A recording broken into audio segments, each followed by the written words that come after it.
Assalamualaikum warahmatullahi wabarakatuh. Yang terhormat, dosen pengampu Bahasa Indonesia yaitu Pak Sri Tata dan teman-teman yang berbahagia, tetap tidak saya sebutkan satu persatu, tetapi tidak mengurangi rasa hormat saya. Saya Windy Olviana Lestari, Prodi Manajemen dengan NIM 4312200017. Saya akan mempresentasikan tugas besar saya, yaitu dengan judul Fakir Berbahasa Indonesia. Sebelum memulai presentasi, izinkan saya untuk memberikan dua patah kata. Alhamdulillah, saya panjatkan kehadirat Allah Subhanahu wa Ta'ala berkah rahmat dan hidayahnya. Saya selaku penulis Fakir Berbahasa Indonesia telah usai menulis makalah ini, yang saya terima kasih juga kepada Bapak Ibu guru, teman-teman, dan orang tua, karena supportnya saya dapat menyelesaikan makalah ini. Selanjutnya adalah daftar isi. Yang pertama adalah kata pengantar, kedua adalah daftar isi, yang ketiga bab 1 pendahuluan. Terdiri dari rumusan masalah, tujuan, manfaat. Dan yang kedua, bab kedua adalah pembahasan, yang terdiri dari apa yang dimaksud dengan fakir, penyebabnya, dan yang ketiga, penutup. Terdiri dari kesimpulan dan saran, dan pastinya daftar pustaka. Hal terbelakangi fakir berbahasa Indonesia adalah bahasa Indonesia merupakan bahasa resmi negara Indonesia dan bahasa persatuan bangsa Indonesia. Indonesia terdiri atas berbagai suku dengan bahasa masing-masing. Berdasarkan laporan, hasil penelitian kekerabatan dan pemetaan bahasa-bahasa di Indonesia yang dilakukan oleh Badan Bahasa pada tahun 2008 telah berhasil mengidentifikasi sejumlah 442 bahasa, sehingga pada tahun 2011 tercatat terjadi penambahan sebanyak 70 bahasa, sehingga jumlah keseluruhannya menjadi 14 bahasa. Serta bahasa Indonesia digunakan sebagai bahasa pengantar dalam pendidikan, pemerintahan, dan pergaulan dalam sehari-hari.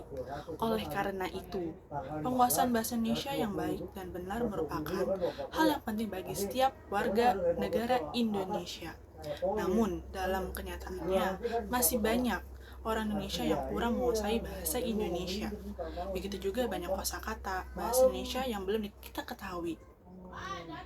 Dan kita seolah-olah merasa jumawa untuk belajar pada sumber kekayaan bahasa, yakni Kamus Bahasa Besar Indonesia. Jadilah fakir dalam berbahasa Indonesia. Selanjutnya mari kita masuk ke rumusan masalah. Yang pertama, apa penyebab dengan fakir berbahasa Indonesia? Yang kedua, apa penyebab seseorang fakir bahasa Indonesia sih? Yang ketiga, bagaimana mengatasi sikap fakir berbahasa Indonesia?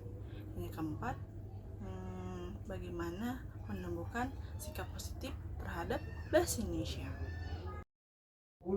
Selanjutnya masuk ke tujuan. Kenapa sih membuat makalah fakir berbahasa Indonesia?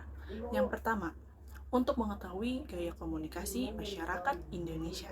Yang kedua, untuk mengetahui kontribusi kosakata bahasa Indonesia dalam penggunaan sehari-hari. Yang ketiga, meningkatkan kesadaran masyarakat tentang fenomena fakir bahasa Indonesia. Dan terakhir, untuk mendorong upaya pelestarian dan pengembangan bahasa Indonesia. Di bab 1 terakhir ialah kita akan membahas apa itu manfaatnya. Yang pertama, meningkatkan pengetahuan dan pemahaman tentang fakir bahasa Indonesia. Yang kedua, pengaruh penggunaan bahasa asing terhadap fakir bahasa Indonesia.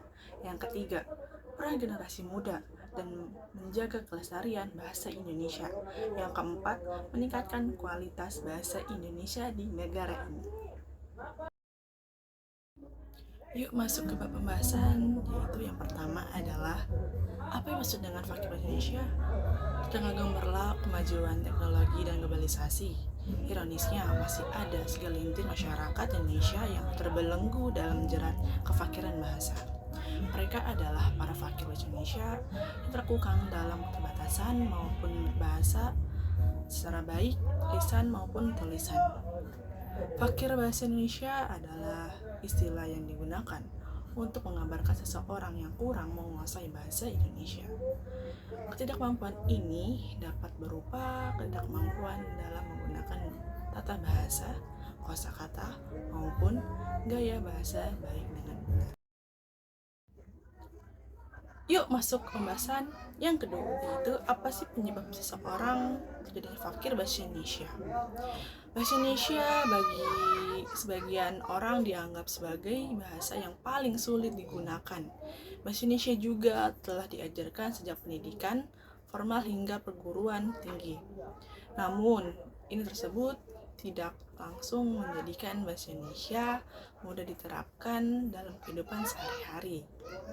Bahasa Indonesia dianggap sebagai bahasa yang ketinggalan zaman.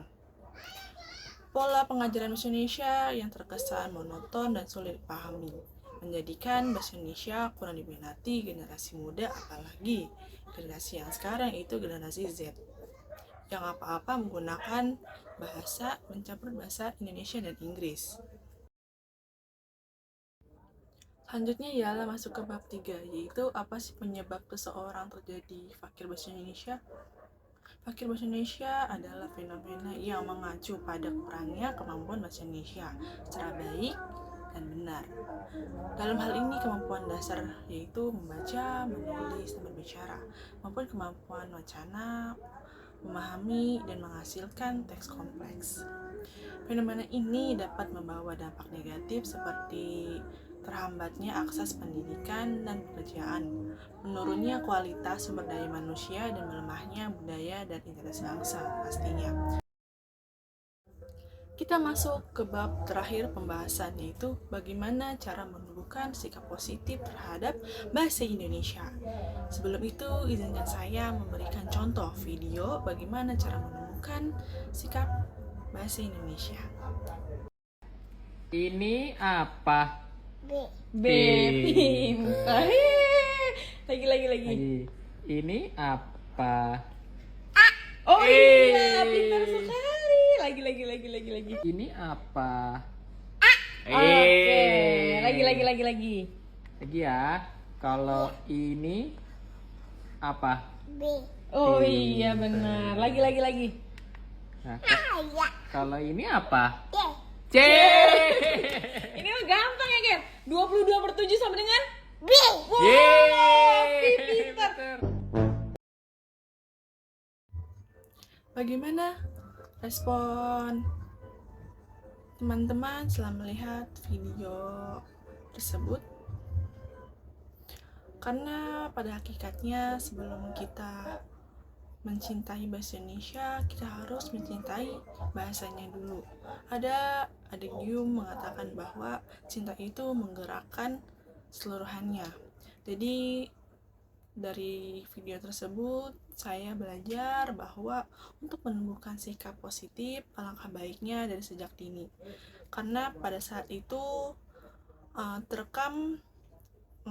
terekam pada otak anak-anak mencintai bahasa Indonesia baik dengan benar, yaitu dari segi orang tuanya yang mengajarkannya dari bahasa yang baik dan benar, sehingga terekam pada otak anak tersebut, sehingga nanti kelak dewasa dia akan menggunakan bahasa baik dengan benar. Yakni sekarang sudah masuk bab penutup, yaitu kesimpulan dan saran. Kesimpulan dari saya setelah membuat makalah Fakir Bahasa Indonesia ialah peran keluarga memiliki dampak yang sangat besar dalam pembentukan sikap terhadap bahasa Indonesia.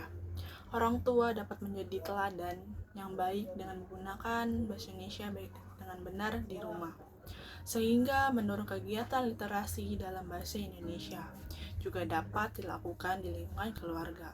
Tokoh masyarakat dan media memegang peranan penting dalam membentuk norma-norma menggunakan bahasa Indonesia.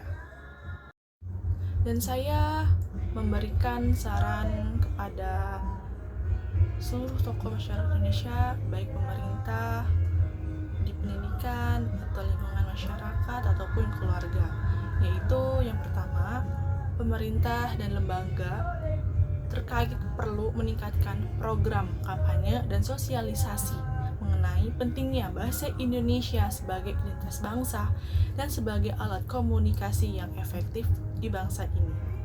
Yang kedua, pendidikan bahasa Indonesia di sekolah-sekolah perlu ditingkatkan kualitasnya dengan memperhatikan metode pembelajarannya yang menarik dan bahan yang ajar relevan sehingga anak-anak tidak cenderung mudah bosan. Yang ketiga yaitu peran keluarga. Keluarga sebagai unit kecil masyarakat perlu memiliki peran aktif dalam membentuk kemampuan bahasa Indonesia kepada anak-anaknya, termasuk dengan menciptakan lingkungan literasi di rumah dengan nyaman dan tepat. Dan ini adalah deretan daftar pustaka yang saya ambil untuk menyelesaikan tugas makalah saya, yaitu Fakir Berbahasa Indonesia. Kurang lebihnya mohon maaf. Wassalamualaikum warahmatullahi wabarakatuh.